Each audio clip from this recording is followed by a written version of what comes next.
Barkanku da zuwa tashar Ajidaɗi Top TV. Idan yau ne zuwan ka da farko ka danna mana subscribe kana ka danna ƙararrawa domin samun rahotanni da zarar mun ɗora. Jan hankalinka. Rarara ne ya sake jan hankalinka ka kuma zagin injiniya da Tarabi Musa Kwankwaso. Zan yi magana akan wannan mawaƙin wanda ba sai na faɗa ba, kowa ya san sunan shi saboda shi kana kama sunan shi lasisi ne na siyan baki. Rahotanni da ɗumi su an samu wasu matasa sun kaiwa Kahutu Rarara hari a jihar ta Katsina. Matasan sun kai mai hari ne sakamakon abin da ya faru a jihar Kano, yayin da ya yi wata waƙa da ake kiranta "Akwai ƙura". Hakan ya fusata 'yan jam'iyyar NNPP sakamakon zaben da yake cewa bai kammala ba na jihar Kano.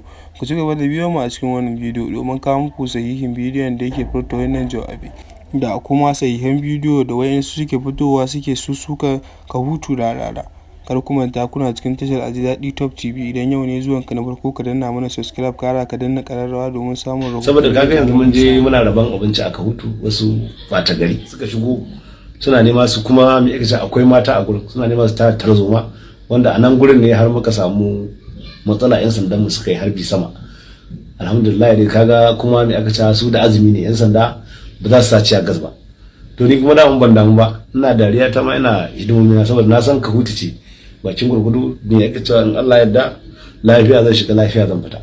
In je muna raba abinci, wasu matasa ko tura su aka yi ko wani abu suka shigo suna hayaniya, wadanda ni na cewa ba komai 'yan sanda suna cewa wayannan fa akwai abin da suke shiri. To amma alhamdulillah mun gama mun fito lafiya, tunda 'yan sanda suka harbi sama, shikenan kawai su kuma kowa ya watsi.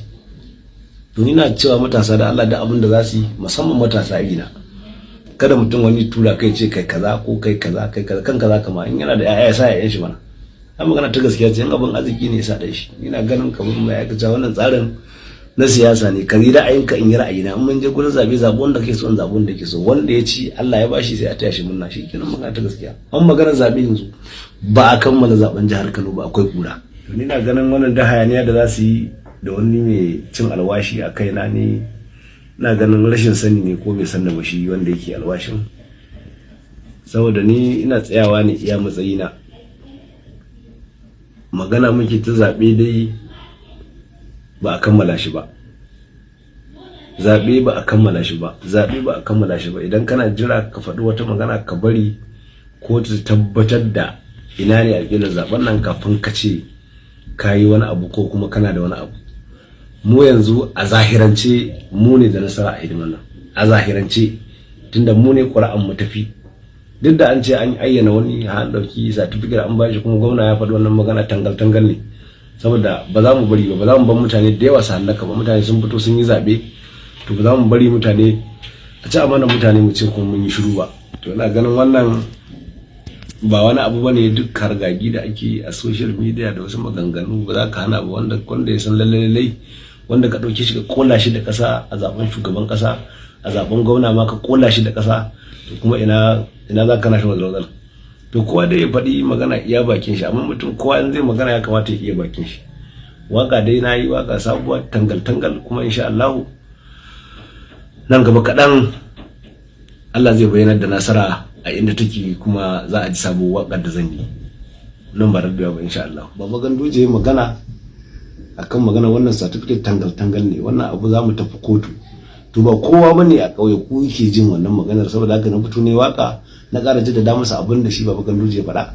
Muna nan akan ra'ayin mu, APC mu muka ci zabe insha Allah, mu muka ci zabe na ƙasa kuma muka ci na jiha insha Allah. Kuma zan yi magana akan wannan mawaƙin wanda ba sai na faɗa ba, kowa ya san sunan shi saboda shi kana kama sunan shi lasisi ne na siyan bakin jini, kana ambatar sunan shi billahi allazi huwa rahmanu, bakin jini ya haukata ko ina. To don haka ni ba zan iya ambatar sunan shi ba, amma kun san waye. An ci mana mutunci, an ci mana zarafi, mun yi shiru. Amma yanzu kuma abin gargada ta kai gargada, har an hauro kan iyayenmu. Kwana na 3 ina bacci, na gaya muku, kuma aikin sanmu ne. Ta yi wannan abun ma aka shirya za a yi mini, shi yasa ma na yi baccin nan tsawon kwana na 3 ina bacci, aka rasa meye dalili. Kuna ji ma ashe kafin na tashi daga wannan baccin sai da aka yi saukar Qur'ani 3 sannan na farka daga wannan baccin. To don haka yanzu na farka kuma na riski halin da ake ciki. Idan mutane ba su manta ba, ban sani ba ko da masu mantuwa, banda kuma wanda Allah ya yi wa